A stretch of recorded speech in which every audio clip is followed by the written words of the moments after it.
بسم اللہ الرحمن الرحیم۔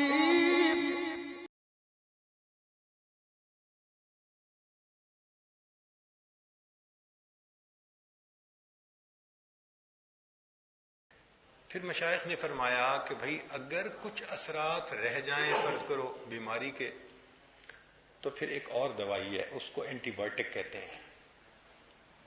اسی ہوتا ہے نا کہ ڈاکٹر پہلے تو پیناڈول سے ہی کام چلاتا ہے، بھئی اگر ٹیلانول سے اور پیناڈول سے کام چل سکتا ہے تو بہت اچھا، اور جب دیکھتا ہے کہ نہیں تو پھر کہتے ہیں اچھا اب آپ کو اینٹی بایوٹک دے دیتے ہیں۔ تو وہ اینٹی بایوٹک بعد میں رکھی اور اس کا نام ہے کلمہ طیبہ لا الہ الا اللہ محمد الرسول۔ یہ ظلمت کو مٹانے کے لیے، حتیٰ کہ کفر اور شرک کی ظلمتوں کو ختم کرنے کے لیے بھی یہ تریاق ہے، یہ ایک جھاڑو ہے جو باطن کو صاف کر کے رکھ دیتا ہے۔ چنانچہ کلمہ طیبہ کے فضائل میں حضرت شیخ الحدیث حضرت مولانا محمد زکریا رحمۃ اللہ علیہ فضائل الذکر میں فرماتے ہیں کہ اخلاص پیدا کرنے کے لیے جس قدر مفید اس کلمہ کی کثرت ہے، اتنی کوئی دوسری چیز نہیں کہ اس کلمے کا نام ہی جلاء القلوب ہے۔ یعنی کلمہ طیبہ کا نام ہی جلاء القلوب، دلوں کو جلا دینے والی، منور کرنے والی۔ تو محدثین نے نام ہی جلاء القلوب رکھا ہے اس کا، سبحان اللہ۔ تو پھر ذکر کا طریقہ پہلے کی نسبت ذرا دوسرا ہو جاتا ہے۔ پہلے اس میں ذات کا ذکر تھا، پھر 8واں سبق جو ہے وہ تحلیل کا سبق ہو جاتا ہے۔ چنانچہ کلمہ طیبہ کے بارے میں سنیے حدیث مبارکہ۔ زید بن ارقم رضی اللہ تعالیٰ عنہ کہتے ہیں کہ میں نے نبی علیہ الصلوۃ والسلام سے کہا کہ نبی السلام نے ارشاد فرمایا من قال لا الہ الا اللہ مخلصا دخل الجنہ، جس بندے نے اخلاص کے ساتھ لا الہ الا اللہ کہا وہ جنت میں داخل ہو گیا۔ تو قیل، پوچھا گیا، وما اخلاصھا، کلمے کا اخلاص کیا ہے؟ قال ان تحجزہ عن محارم اللہ، یہ کلمہ اس کو حرام کاموں سے روک دیتا ہے۔ اب دیکھو ہمارے مشائخ کو ایک دلیل مل گئی کہ اگر گناہوں سے بچنا ہے تو پہلے تو اللہ کا ذکر کرو، زیادہ اثرات ختم ہو جائیں گے، اور جو فائنل ٹچ اس کے اوپر دینا ہے، اس کو فائنل کوٹ کہتے ہیں، تو اس کے لیے کلمہ طیبہ کرو۔ کیوں کہ کلمہ طیبہ حرام کاموں سے روکنے کے لیے ایک سند کی مانند ہے۔ اللہ کے محبوب صلی اللہ علیہ وسلم فرما رہے ہیں ان تحجزہ عن محارم اللہ، کہ یہ کلمہ اس بندے کو حرام کاموں سے روک دیتا ہے۔ حرام کاموں سے تو روکے گا نا جب بیماریاں ختم ہوں گی، بھئی شہوت، غضب، بخل، حسد، کبر ختم ہوگا تو گناہوں سے بچے گا نا۔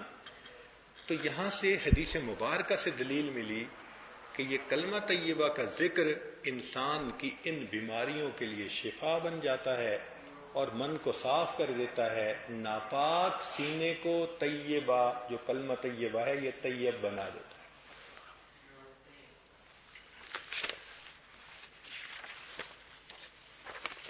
مشائخ نے یہ جو ذکر ہے یہ ایسے نہیں کہ بس خواب آیا اور ذکر شروع کروا دیا، بلکہ وہ دین کو پڑھنے والے، سمجھنے والے، معرفت رکھنے والے بزرگ تھے، انہوں نے دین سے ہی یہ نقطے نکالے ہیں۔ ہم بھی انہی احادیث کو پڑھتے ہیں، ہماری ذہن فکر وہاں تک نہیں پہنچتی۔ مشائخ بھی انہی احادیث کو پڑھتے تھے اور ہیرے اور موتی نکال لیا کرتے تھے۔ چنانچہ بہت سارے لوگ ایسے ہیں کہ انبیاء کسی باتیں کرتے ہیں لیکن متکبر اور جابر ہوتے ہیں۔ اب یہ تکبر کیسے ختم ہوگا؟ جب ہم ذکر کریں گے، تحلیل کو، کلمے کو سیکھ کر پھر اس کے مطابق ذکر کریں گے۔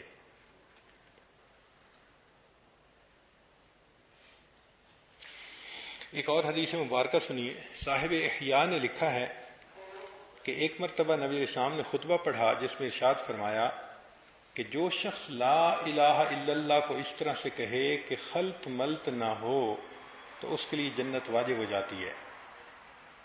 تو حضرت علی عنہ نے عرض کیا اے اللہ کے حبیب وسلم اس کو واضح فرما دیں کہ خلط ملط کا کیا مطلب ہے؟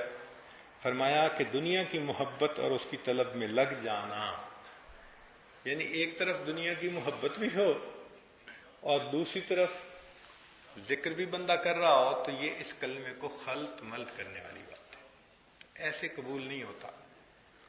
اس لیے پہلے انسان توبہ کرے، رجوع اللہ ہو، طبیعت کے اندر زہد پیدا ہو، تو پھر اللہ کی طرف سے جو عمل کرتا ہے اس سے ترقی بہت جلدی ہوتی ہے۔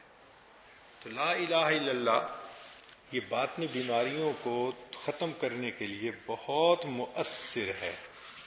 اس لیے جو لوگ کلمے کا ذکر کرتے ہیں ان پر نہ موت کے وقت وحشت ہوگی نہ قبر کے وقت ہوگی۔ حدیث مبارکہ میں ہے کہ جو کثرت کے ساتھ کلمہ پڑھتے ہیں نہ موت کے وقت وحشت ہوتی ہے نہ قبر میں ان کو وحشت ہوتی ہے، اللہ تعالیٰ ان کو سکون عطا فرما دیتے ہیں۔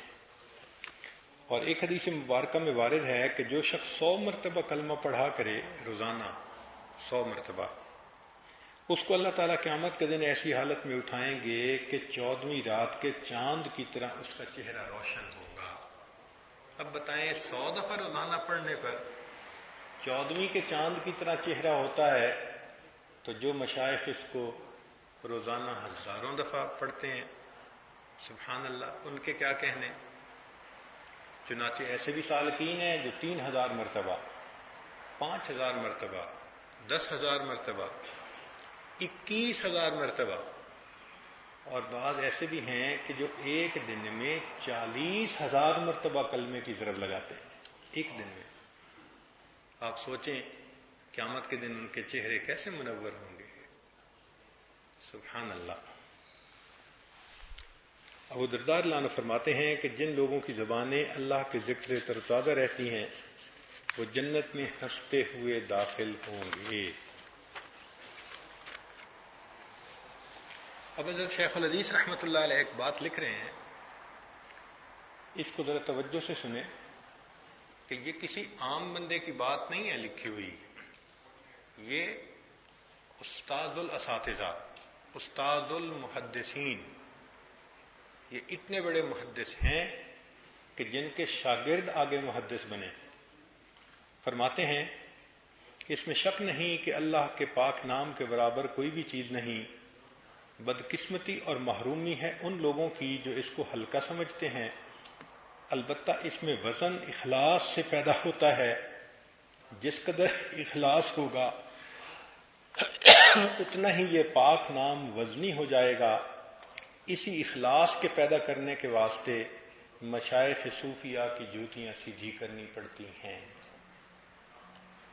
اب یہ ایک شیخ الحدیث کے لکھے ہوئے الفاظ ہیں کہ اسی اخلاص کو حاصل کرنے کے لیے مشائخ صوفیہ کی جوتیاں سیدھی کرنی پڑتی ہیں۔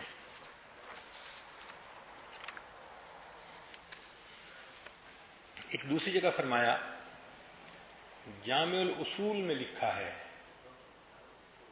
کہ لفظ اللہ کا ذکر ورد کے طور پر کم از کم 5000 کی مقدار ہے۔ اب یہ جو ہم اسم ذات کا ذکر کرتے ہیں تو دیکھو اس کی دلیل جامع الاصول کتاب سے ایک محدث فرما رہے ہیں کہ اس میں لکھا ہے کہ اس کی 5000 مقدار روزانہ، اور زیادہ کے لیے کوئی حد نہیں،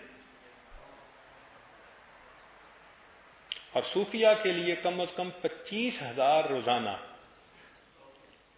سبحان اللہ، یہ اللہ اللہ کی ضرب لگانے کے بارے میں ہے۔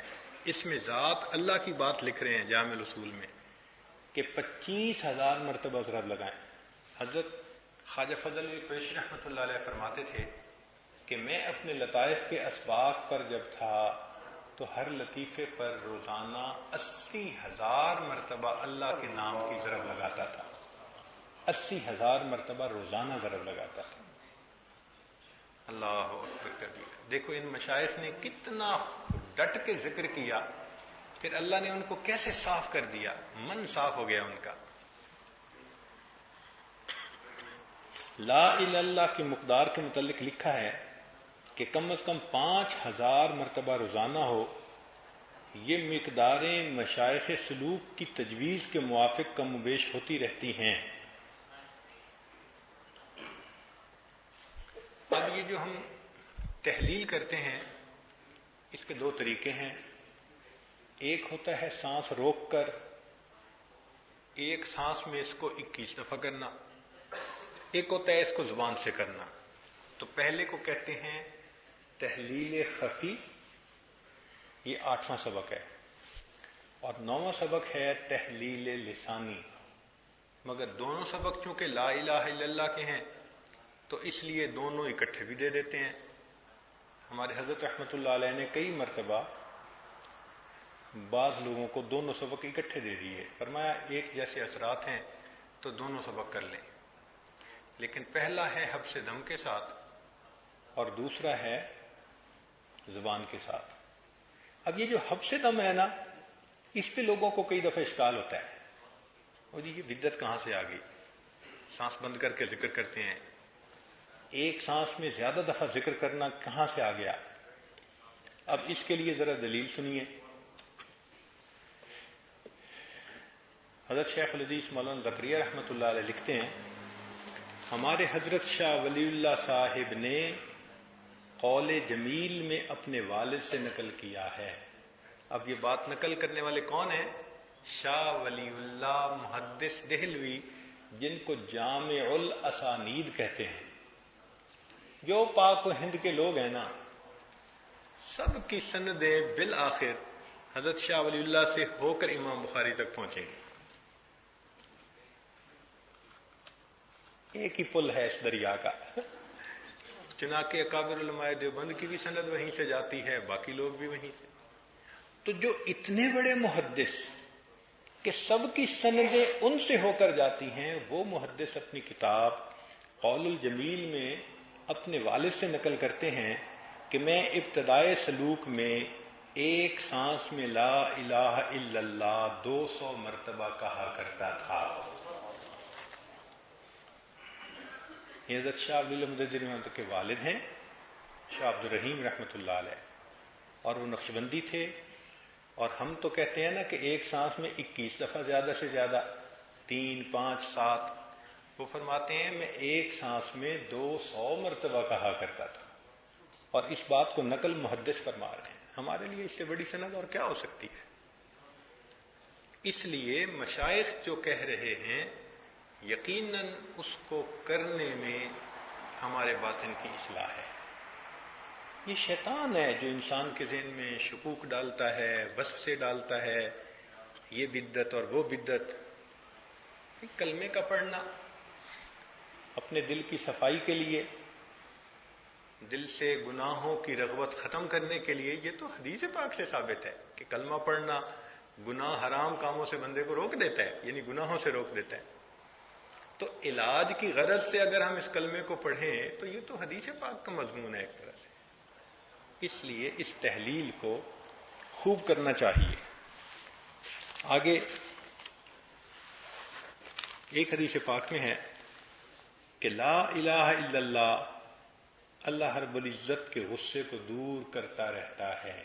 جو بندہ لا الہ الا اللہ پڑھتا رہتا ہے تو اللہ تعالیٰ کا غصہ اس بندے سے دور ہوتا رہتا ہے۔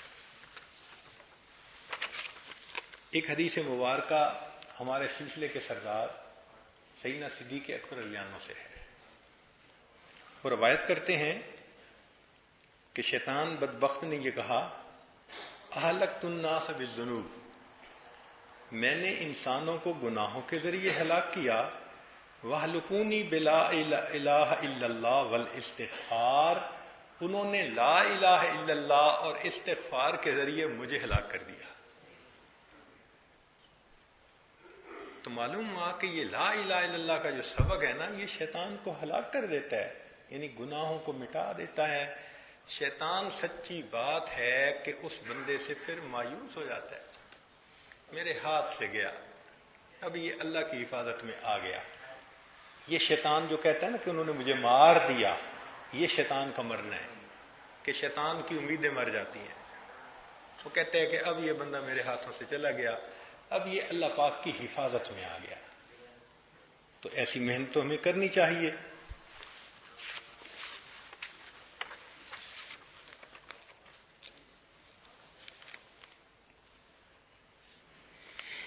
چنانچہ کلمہ طیبہ کا ذکر کثرت کے ساتھ کرنی چاہیے. یعنی دین میں دقتیں بھی پیش آتی ہیں، وساوس بھی گھیرتے ہیں، شیطان کی رخنہ اندازی بھی مستقل ایک مصیبت ہے، دنیاوی ضرورت بھی اپنی طرف کھینچتی ہے. اس صورت میں نبی علیہ الصلوۃ والسلام کے ارشاد کا مطلب یہ ہے کہ کلمہ طیبہ کی کثرت ان سب چیزوں کا علاج ہے. دنیا کی محبت بھی ختم ہوتی ہے، گناہوں کی رغبت بھی ختم ہوتی ہے، شیطان کی جو حملے ہیں ان کا بھی دفاع ہو جاتا ہے. چنانچہ ایک حدیث مبارکہ میں ہے، ذرا غور سے سنیے گا، کہ لا الہ الا اللہ کا کلمہ اپنے پڑھنے والے سے 99 قسم کی بلائیں دور کر دیتا ہے. کیا ضرورت ہے عاملین کے پیچھے بھاگنے کی؟ یہ تعویذ دے دو تو وہ تعویذ دے دو. اور ان اللہ کے بندوں نے بھی ماشاء اللہ فوٹو کاپی کروا کے رکھے ہوتے ہیں. آج کا نیا ٹیکنیکل دور آ گیا، فیض بھی فوٹو کاپی ہو جاتا ہے. سبحان اللہ. تو بھائی اللہ کے پیارے حبیب صلی اللہ علیہ وسلم نے دیکھو کیا بتایا کہ کلمہ کی کثرت کرنے سے اللہ تعالی 99 قسم کی بلائیں دور کر دیتا ہے، جن میں سب سے چھوٹی بلا غم ہے جو ہر وقت بندے پہ سوار رہتا ہے. یہ سب سے چھوٹا ہے کہ جو غم ہر وقت بندے کے دل پہ سوار رہے، وہ غم سب سے چھوٹا ہے، باقی بلائیں اس سے بھی بڑی ہوتی ہیں. کتنا آسان طریقہ ہے زندگی کو پرسکون بنانے کا. اس لیے کلمے کو روزانہ کثرت کے ساتھ کرنے کی کوشش کریں. جن حضرات کے اسباق ہیں 8واں اور 9واں، وہ بیٹھ کے تحلیل خفی کریں. تحلیل خفی کا طریقہ ابھی ہم مکتوبات میں سے انشاءاللہ پڑھیں گے کہ کیا طریقہ بزرگوں نے لکھا ہے تاکہ مستند بات ہو. لیکن جو تحلیل لسانی ہے اس کے لیے بیٹھنے کی شرط نہیں ہے. گاڑی چلاتے ہوئے بھی کر سکتے ہیں، چلتے ہوئے بھی کر سکتے ہیں، کہیں آنا جانا ہو تو مختلف اوقات میں باوضو یا بے وضو ہر حالت میں کر سکتے ہیں. فائدہ ہوتا ہے اس کا.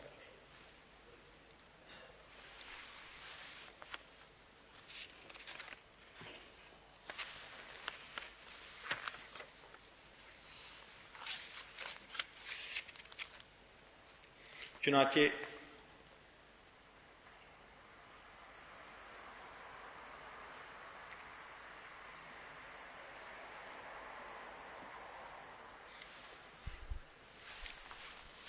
کلمہ طیبہ کے بارے میں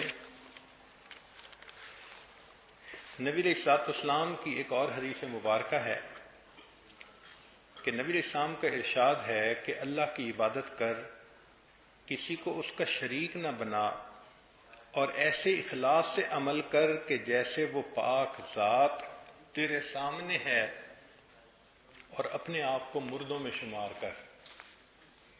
اب ذرا یہاں ایک نقطہ سمجھنے کی کوشش کیجیے کہ نبی علیہ الصلوۃ والسلام نے ایک تو کلمے کی کثرت کا حکم فرمایا اس حدیث مبارکہ میں، اور ساتھ یہ بھی کہا کہ اپنے آپ کو مردوں میں شمار کر.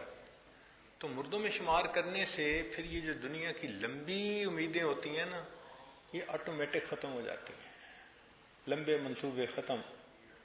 پھر انسان گناہوں کو بھی چھوڑتا ہے کہ میں تو بس اب مردوں میں شامل ہوں.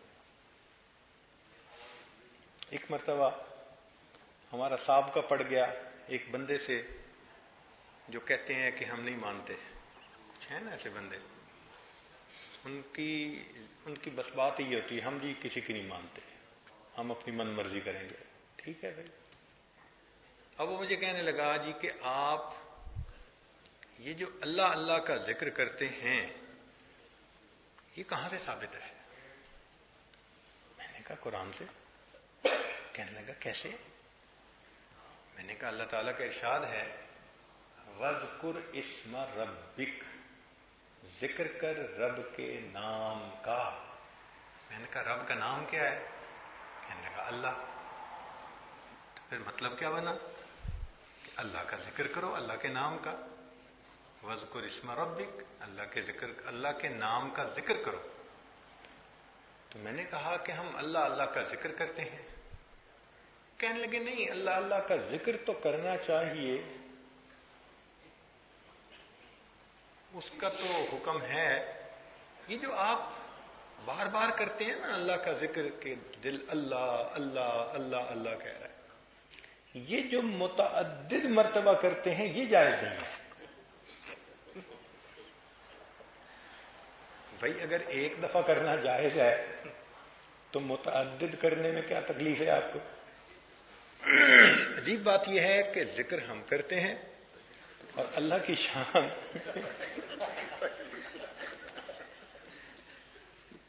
تو جب اس نے یہ کہا کہ جی بار بار کیوں کرتے ہیں، تو میں نے کہا کہ نبی علیہ السلام سے ثابت ہے۔ کہنے لگا نہیں، نبی علیہ السلام سے تو یہ ثابت نہیں ہے، میں نے دور حدیث کیا ہوا ہے، میں جانتا ہوں۔ میں نے کہا آپ نے دور حدیث کیا ہوا ہے لیکن آپ نے کسی اللہ والے کی جوتیاں سیدھی نہیں کی ہوئی، آپ کو سمجھ نہیں ہے۔ کہنے لگا اچھا آپ بتا دیجئے، ثابت کر دیجئے۔ میں نے کہا دیکھیں نبی علیہ الصلوۃ والسلام نے ارشاد فرمایا لا تقوم الساعہ، قیامت قائم نہیں ہوگی حتی یقال فی الارض اللہ اللہ۔ تو ایک دفعہ اللہ ہے یا عدد زیادہ ہو گئے؟ کہنے لگے ہاں ایک دفعہ تو زیادہ ہے۔ میں نے کہا ہم بھی کہہ رہے ہوتے ہیں اللہ اللہ اللہ اللہ اللہ اللہ۔ بھئی اللہ اللہ تو حدیث سے ثابت ہے نا، تو ہم بھی یہی کر رہے ہوتے ہیں، بس اپنے قلب سے اللہ اللہ اللہ اللہ اللہ اللہ۔ تو اب کہنے لگا اب اشکال دور ہو گیا ہے۔ تو الحمدللہ کہ ہمارے مشائخ نے جو بات کی اس کے پیچھے حقیقت ہے کہ انسان بار بار دیکھیں نا، ایک نل لیک ہوتا ہے نا تو ایک قطرہ گر رہا ہوتا ہے بار بار بار بار، اور نیچے چپس ڈالی ہوتی ہے، پتھر کی طرح ہوتی ہے، اور ہم نے دیکھا کہ کچھ عرصے کے بعد اس کے اندر سوراخ ہو جاتا ہے فرش میں جہاں پانی کا قطرہ گرتا رہتا ہے۔ پانی کا قطرہ کتنا نرم ہے، پتھر کے اوپر تواتر سے گرتا رہا، اس نے وہاں جگہ بنا لی۔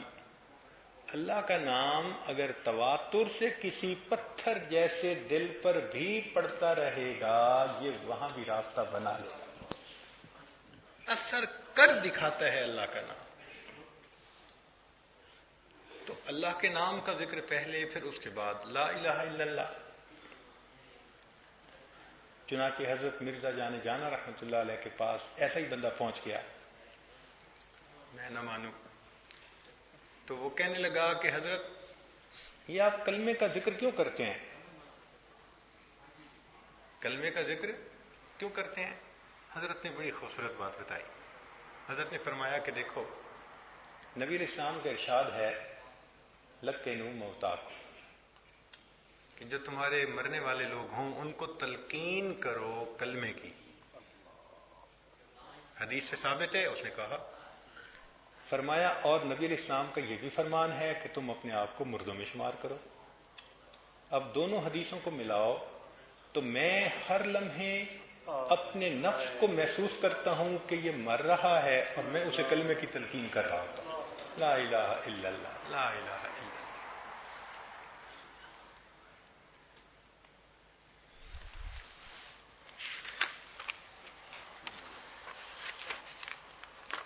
ایک اور حدیث مبارکہ سن لیجئے، ام ہانی رضی اللہ تعالیٰ عنہ فرماتی ہیں قال رسول اللہ صلی اللہ علیہ وسلم لا الہ الا اللہ لا یسبقها عمل ولا تترک ذنبا، کہ لا الہ الا اللہ سے نہ کوئی عمل بڑھ سکتا ہے اور نہ یہ کلمہ کسی گناہ کو باقی چھوڑتا ہے۔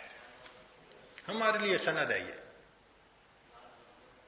کہ جو بندہ تحلیل کا سبق اچھے طریقے سے کر لے گا، معصیت کی ذلت سے اللہ اس کی حفاظت فرما دیں گے. یہ طے شدہ بات ہے. یہ نہیں ہو سکتا کہ کلمے کا ذکر بھی کرتا رہے اور گناہوں سے جان نہ چھوٹے. اب جو کہتے ہیں نا جان نہیں چھوٹتی، وہ ذرا دیکھیں کہ ہم کلمے کا ذکر کرتے کتنا ہے. مشکل سے چند 100 دفعہ کرتے ہوں گے یا اتنا بھی نہیں کرتے ہوں گے. تو اگر انسان دوائی نہ کھائے اور پھر کہے جی بخار نہیں اتر رہا، تو کمزوری تو اپنی ہے نا، قصور تو اپنا ہے کوئی. اس لیے ان اسباق پہ جو وقت دیں گے تو ان کو اللہ رب العزت یہ کیفیتیں بھی عطا فرمائیں گے. یہ پیٹنٹ چیزیں ہیں. جیسے کچھ دوائیاں ہوتی ہیں نا، تجربے شدہ پیٹنٹ دوائیاں، وہ جی سر درد کی یہ دوا ہے، کھا لیں سر درد اتر جائے گی، یقین سے بندہ کہتا ہے.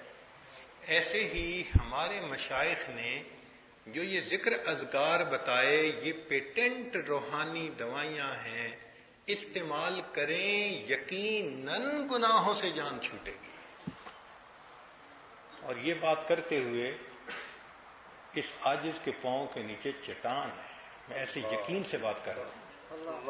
اس کی وجہ یہ ہے کہ میں نے اپنی زندگی میں الحمدللہ سینکڑوں نہیں ہزاروں کو معصیت سے نکل کے نیکی کی طرف آتے آنکھوں کے ساتھ دیکھا ہے، آنکھوں کے ساتھ دیکھا ہے.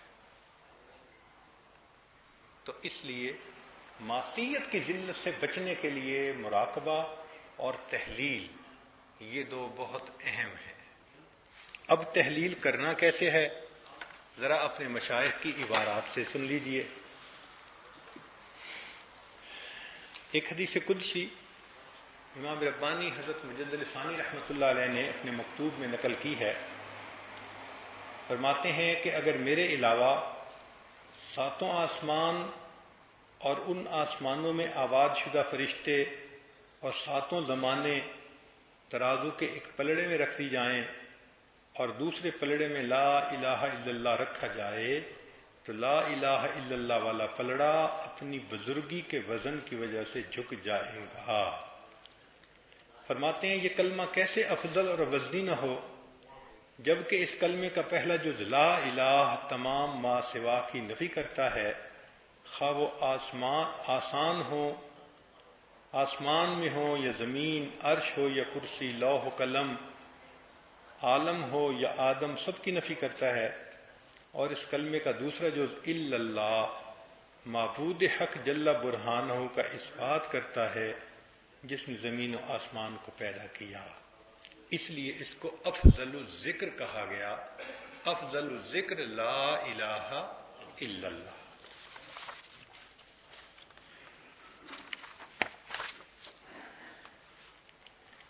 مکتوبات شریف میں امام ربانی حضرت مجدد ثانی رحمۃ اللہ علیہ دفتر اول مکتوب 52 میں فرماتے ہیں کہ نبی علیہ السلام نے فرمایا جددو ایمانکم بقول لا الہ الا اللہ، کہ تم لا الہ الا اللہ کی تکرار سے اپنے ایمان کو تازہ کر لیا کرو. تو بھائی اگر روزانہ گاڑی تو آپ صاف کرواتے ہیں، صبح کا وقت ہوتا ہے نا تو نوکروں کو بھیجتے ہیں ذرا گاڑی صاف کر دو جی، اور جوتے بھی صاف ہوتے ہیں روزانہ کہ جی دفتر جانا ہے تو جوتے بھی صاف ہو جائیں. تو گاڑی جوتے تو روزانہ صاف ہوں اور دل روزانہ صاف نہ ہو. گھر روزانہ صاف نہیں ہوتا. ذرا گھر میں کچھ ترتیب آگے پیچھے ہو، بیوی کی کم وقتی آ جاتی ہے، ایسے چمکا کے رکھتی ہے وہ گھر کو، کہتی ہے جی میرا میاں آئے گا مجھ سے سخت ناراض ہوگا. تو جوتے صاف، گاڑی صاف، کپڑے صاف، گھر صاف، اور جو ان میں رہنے والا بندہ ہے اس کا من ناپاک. اللہ اکبر. تو بھئی من کو تو صاف کرنے کی ضرورت ہے نا. اور یہ من صاف ہوگا لا الہ الا اللہ کی کثرت سے. اب اس حدیث مبارکہ میں تو نبی علیہ السلام نے خود فرما دیا کہ ایمان کی تجدید کرتے رہو، ریفریش کرتے رہو، تازہ کرتے رہو اس کو روزانہ، تو پالش ہوتا رہتا ہے انسان کا دل روزانہ. اس لیے وقت نکالنا اور تحلیل کا سبق کرنا دل کو چمکانے کے لیے ضروری ہے.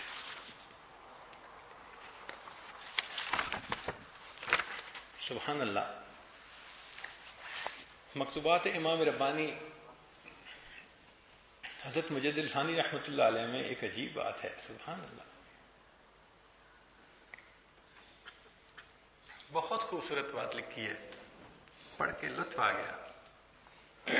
فرماتے ہیں اس فقیر کو محسوس ہوا ہے کہ اگر تمام عالم کو صرف ایک مرتبہ کلمہ طیبہ صدق دل سے پڑھنے پر بخش دیں اور جنت میں بھیج دیں تو بھی گنجائش ہے۔ بہت بڑی بات لکھی ہے، تمام عالم کو، اللہ صرف ایک مرتبہ اخلاص کے ساتھ کلمہ طیبہ پڑھ لینے پر بخش دیں اور بہشت میں بھیج دیں تو بھی گنجائش ہے۔ اللہ اکبر کبیرہ۔ اور یہ بھی مشہود ہوتا ہے، یعنی یہ کشف ہوا حضرت کو، فرماتے ہیں یہ بھی مشہود ہوتا ہے کہ اس کلمہ مقدسہ کی برکات کو اگر تمام عالم پر تقسیم کر دیں تو ہمیشہ کے لیے سب کو کافی ہو جائیں اور سب کو سیراب کر دیں۔ کلمہ کی برکتیں سارے عالم کو سیراب کر سکتی ہیں۔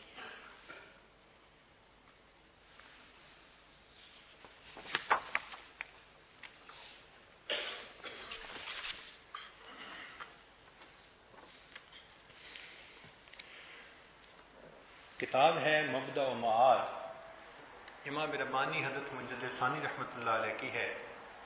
اس میں حضرت نے اسی کلمہ یعنی تحلیل کے فضائل لکھے ہیں۔ فرماتے ہیں کہ اگر کلمہ طیبہ لا الہ الا اللہ نہ ہوتا تو اللہ تعالیٰ کی طرف جو راستہ دکھائی دیتا ہے یہ، اور توحید کے چہرے سے جو نقاب کشائی ہوتی ہے یہ، اور جنت کے جو دروازے کھولے جاتے ہیں، یہ سب کچھ بالکل نہ ہوتا۔ بلکہ آپ نے یہ بھی فرمایا کہ کلمہ طیبہ کو کثرت استعمال سے بشری صفات کے اندر، یعنی کثرت سے کرنے سے انسان کے اندر سے بشری صفات کم ہو جاتی ہیں، یعنی اس کا کھانا پینا سونا یہی کم ہو جاتا ہے اگر کثرت کے، اس کے اندر ملکوتیت آ جاتی ہے۔ سبحان اللہ۔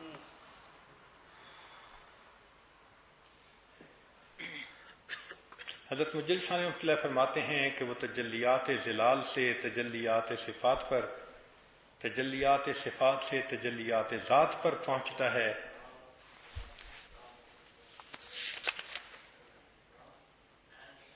تمام جہان کلمہ طیبہ کے مقابلے میں اس طرح ہے جس طرح دریا کے سامنے قطرہ ہوتا ہے، اور یہ کلمہ شریف نبوت اور ولایت کے تمام کمالات کا جامع ہے۔ یہ کلمہ نبوت اور ولایت کے تمام کمالات کا جامع ہے۔ سبحان اللہ۔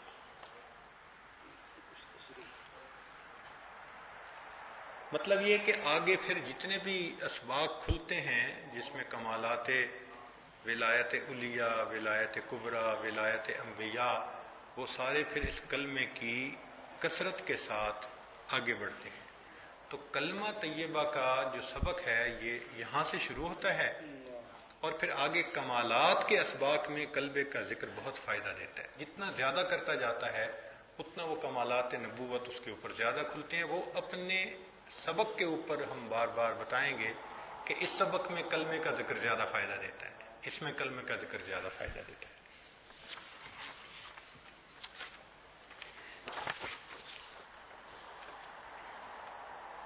اہل اللہ کے نزدیک مسلم ہے مکتوبات معصومیہ، اہل اللہ کے نزدیک مسلم ہے کہ باطن کو منور کرنے میں اس کلمہ مبارک سے زیادہ نفع دینے والی کوئی چیز نہیں۔ صاحب استعداد سالک اس کلمہ کے پہلے جز لا الہ کے ساتھ مطلوب حقیقی کے ما سوا کی نفی کرتا ہے، اور اس کے دوسرے جز الا اللہ کے ساتھ معبود برحق کا اثبات کرتا ہے، جو تمام سلوک کا خلاصہ ہے۔ جب تک تو لا کی جھاڑو سے راستے کو صاف نہیں کرے گا اس وقت تک الا اللہ کی سرائے میں تو نہیں پہنچے گا۔ اس مکتوب میں حضرت فرماتے ہیں کہ لا الہ الا اللہ محمد الرسول اللہ، یہ کلمہ طریقت، حقیقت اور شریعت کے اوپر مشتمل ہے۔ یعنی تینوں چیزیں، طریقت، حقیقت، شریعت، تینوں اسی کلمے میں ہیں۔ سبحان اللہ۔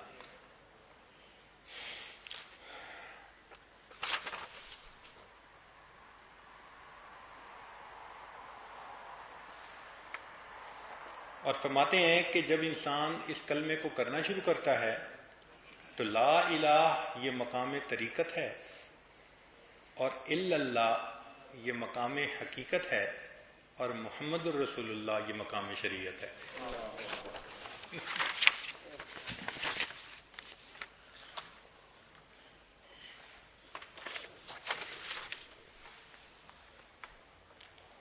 اب اس سے بھی آگے ایک عجیب بات کی ہے۔ سبحان اللہ، سبحان اللہ۔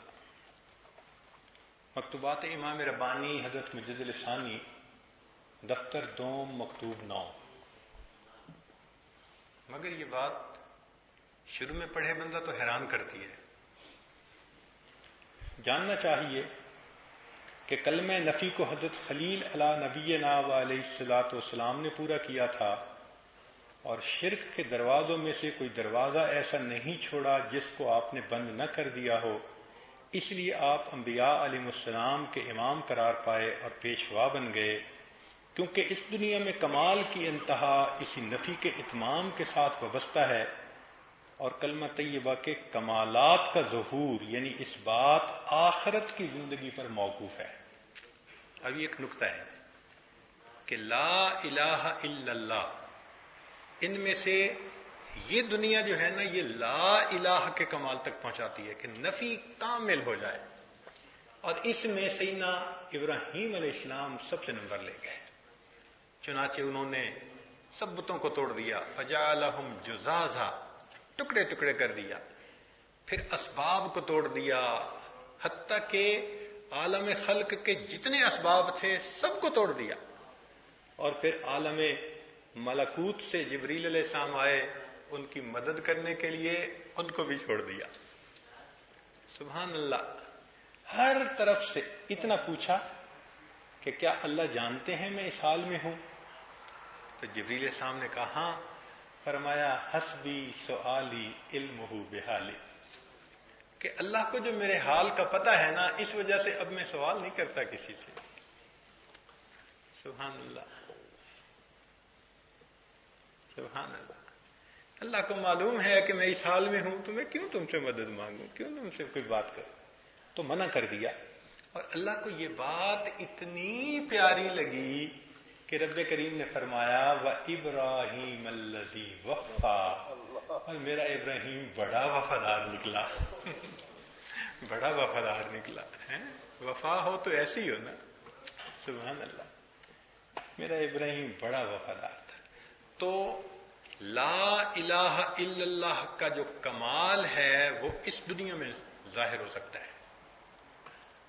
لا الہ کا کمال اس دنیا میں ظاہر ہو سکتا ہے، چونکہ لا الہ سے مقام نفی مقصود ہے، اور کامل نفی انسان کرے، اپنی ذات کی، مخلوق کی، اپنے ارادوں کی، تمناؤں کی، اسباب کی، ہر چیز کی نفی کرے۔ حتیٰ کہ ہمارے بزرگوں نے کہا جو کچھ دیکھا گیا، سنا گیا یا جانا گیا یہ بھی اللہ کا غیر ہے، لا کلمے کے نیچے لا کے اس کی بھی نفی کر دینی چاہیے۔ تو کامل نفی یہ اس دنیا میں انسان کو حاصل ہو سکتی ہے، یہ کمال ہے۔ اور وہ فرماتے ہیں کہ جو اس بات کا کمال ہے یہ آخرت میں، کیوں کہ آخرت میں رویت باری تعالیٰ ہوگی۔ تو بھئی جب رویت ہوگی تو اس بات کا کمال تو وہاں نصیب ہوگا نا۔ تو اس بات کا کمال کہاں ہوگا؟ آخرت میں۔ لیکن نقطہ یہ ہے کہ اللہ کے پیارے حبیب صلی اللہ علیہ وسلم اس دنیا پر معراج میں تشریف لے گئے اور اللہ کے دیدار سے مشرف ہوئے، اور اس بات کے فیوزات کو لے کر آئے تو الا اللہ کی تکمیل محبوب صلی اللہ علیہ وسلم پر ہوئی. اللہ اکبر. کیا خوبصورت بات کہی ہے. سبحان اللہ کہ لا الہ کی تکمیل ابراہیم علیہ السلام پر ہوئی تھی اور الا اللہ کی تکمیل اللہ کے محبوب علیہ السلام. اللہ اکبر کبیرہ. خلاصہ کلام یہ ہے کہ جب حضرت خاتم الرسول علیہ الصلوۃ والسلام اس دنیا میں رویت حق جل وعلا سے شب معراج میں مشرف ہوئے تو آپ نے کلمہ طیبہ کے جز اس بات الا اللہ کے کمالات سے بھی اس دنیا میں بڑا حصہ پا لیا. کہا جا سکتا ہے کہ کلمہ اس بات اس دنیا کے اندازے کے مطابق آپ کی بعثت سے کامل اور مکمل ہو گیا. اور اسی لیے کہہ سکتے ہیں کہ تجلی ذات کو نبی علیہ السلام کے حق میں اس دنیا میں ثابت کرتے ہیں جبکہ دوسروں کے لیے آخرت کے وعدے پر موقوف کرتے ہیں. تو باقی سب انبیاء کو تو تجلی کا وعدہ آخرت میں، اور اللہ کے حبیب صلی اللہ علیہ وسلم کو وہ تجلی ملی دنیا میں، اسی زندگی میں، معراج کے ذریعے سے. سبحان اللہ.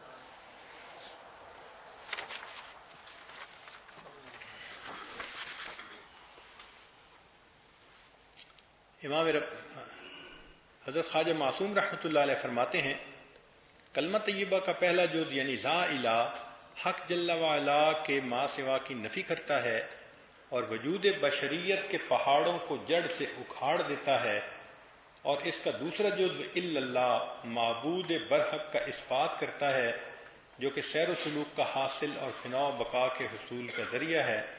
اس کے برابر کوئی آرزو نہیں کہ کوئی شخص کسی گوشے میں تنہا ہو اور وہ اس مبارک کلمہ سے تر زبان رہے اور اس کے اسرار کے سمندروں سے سیراب و شیداب ہوتا رہے. مطلوب کی کھڑکی کھلی ہوئی ہے اور مقصود کی طرف راستہ ظاہر ہو گیا ہے. امیدوار ہیں. امید رکھنی چاہیے اور کلمے کا ذکر کرنا چاہیے تاکہ اللہ رب العزت ہمیں بھی یہ نعمت عطا فرما دے.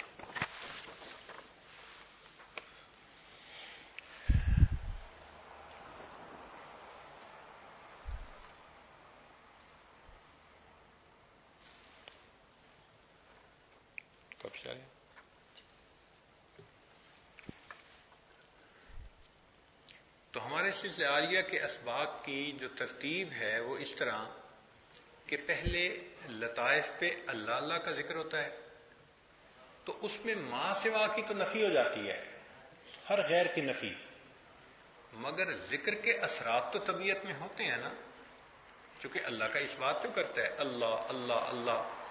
اب کسی کا دھیان نہیں لیکن اللہ کی طرف تو دھیان ہے نا، تو یہ تو ایک کیفیت ہے.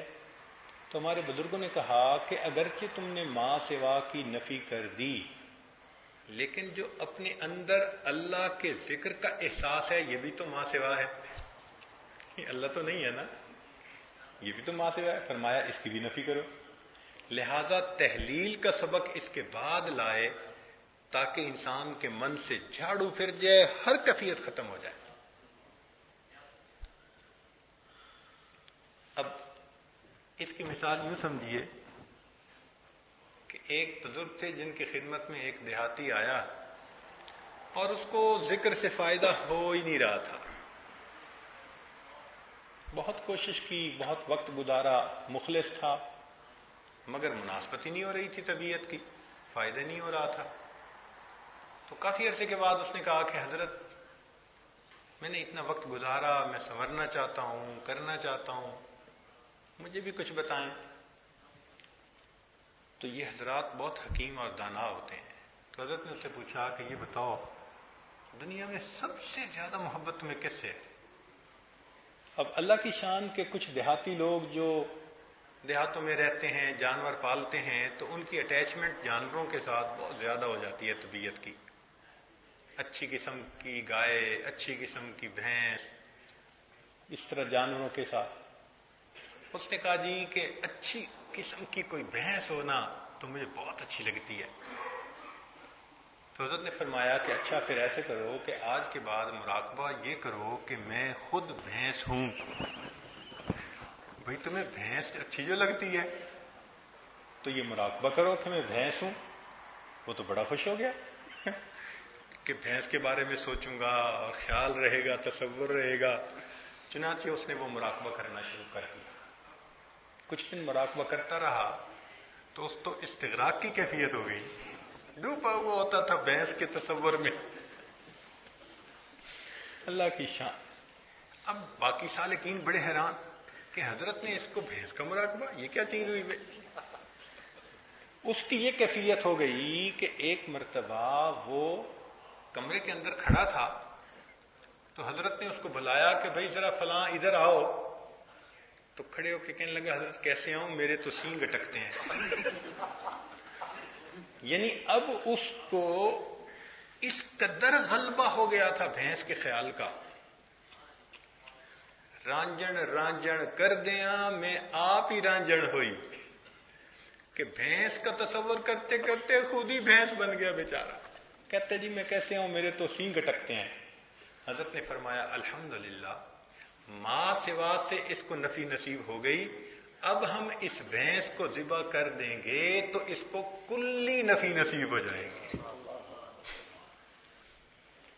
تو ہمارے حضرات ماں سوا سے انسان کو کاٹ کے اللہ کے ذکر پر لاتے ہیں، اور پھر یہ جو کیفیتیں بندے کے دل میں ہوتی ہیں نا، اس پر بھی لا الہ کا جھاڑو پھرا کر نفی کامل کا مرتبہ ادا کر.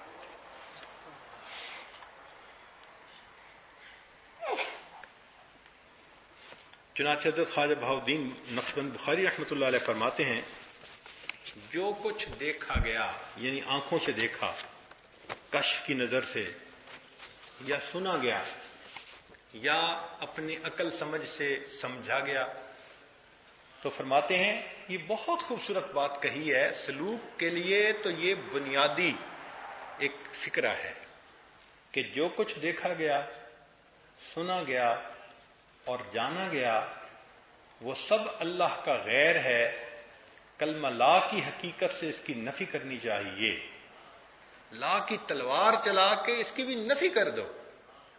چنانچہ 8واں سبق اور 9واں سبق تحلیل کا سبق ہے.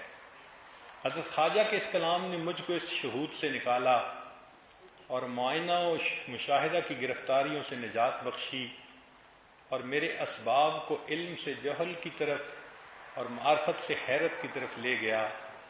جزاہ اللہ سبحانہ انی خیر الجزا.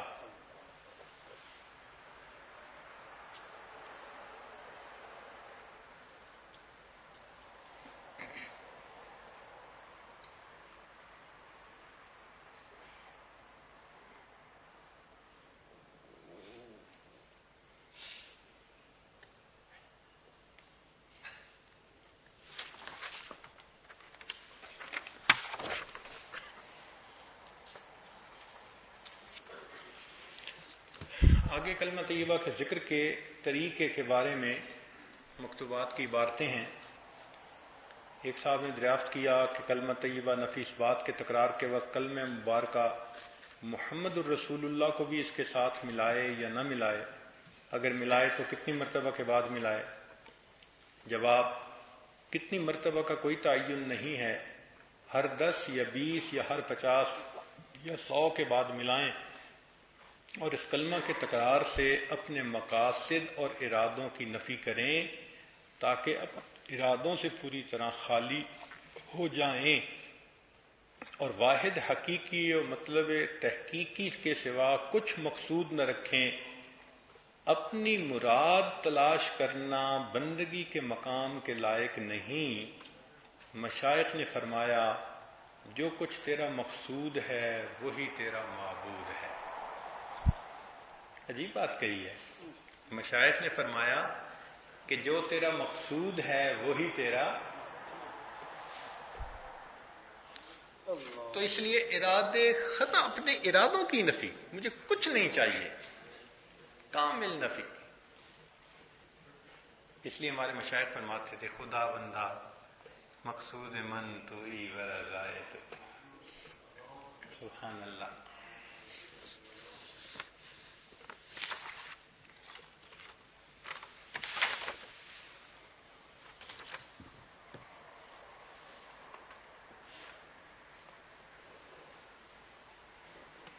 یہ کلمہ طیبہ بہت فائدے رکھتا ہے، باطن کو پاک کرتا ہے اور متفرق تعلقات کا جو کہ بشریت کے لوازم سے ہیں ازالہ کرتا ہے، بلکہ وجود بشریت کو جڑ سے اکھاڑتا ہے، فنا تک پہنچاتا ہے اور بقا تک رہنمائی کرتا ہے، ذل سے اصل تک لے جاتا ہے، اصل سے دوسری اصل کی طرف، اور جہاں تک اللہ چاہتا ہے بندے کو متحقق کر دیتا ہے۔ تو یہ کلمے کا ذکر جو ہے یہ اب فنا اور بقا کے دروازے کھولتا ہے۔ اسی لیے ہمارے مشائخ نے پہلے اس میں ذات کے اسباق رکھے، پھر کلمے کا سبق، تاکہ گناہ ختم، معصیت سے جان چھوٹے، اور یہ جو کہ کامل نفی کر دیتا ہے ما سوا کی، اس لیے بندے کے اوپر فنا کے دروازے کھول دیتا ہے۔ چنانچہ تحلیل کے بعد کا جو سبق ہے وہ سلسلہ نقشبندیہ کے فنا کا سبق، اس کو مراقبہ احدیت کہتے ہیں۔ اس سلوک کو سمجھنا کتنا آسان ہے، سبحان اللہ۔ موٹر وے کے اوپر جیسے چلنے والا بغیر کسی فکر کے چل رہا ہوتا ہے، ہمارے مشائخ نے اس سلوک کو اس طرح کھول کھول کے بیان کر دیا۔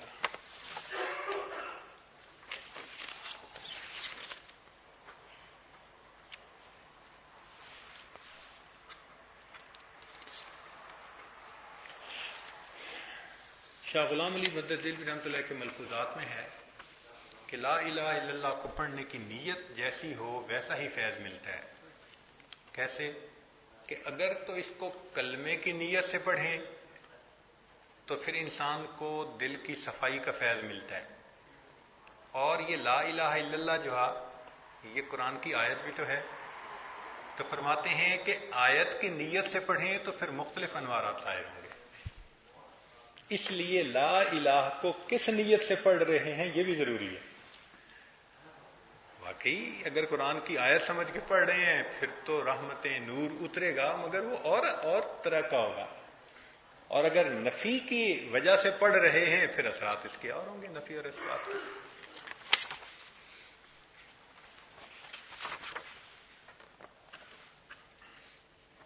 نفی اثبات کے ذکر سے بشری صفات کم ہو جاتی ہیں۔ اس کا طریقہ یہ ہے کہ ہر بری عادت کا جدا جدا تکرار کلمہ طیبہ میں کلمہ لا سے چند روز تک نفی کرے، یعنی جو گناہ ہیں ان کو ذہن میں رکھ کے لا الہ الا اللہ کا ذکر کرے، تاکہ اللہ اس گناہ سے انسان کی نجات عطا فرما دے۔ اس کی جگہ خدا کی محبت ثابت کرے یہاں تک کہ وہ بری خصلت زائل ہو جائے۔ خواہش نفسانی کے برعکس مقامات سلوک حاصل کرنا چاہیے۔ ممکن ہے کہ بری خصلتیں نیک اوصاف میں تبدیل ہو جائیں۔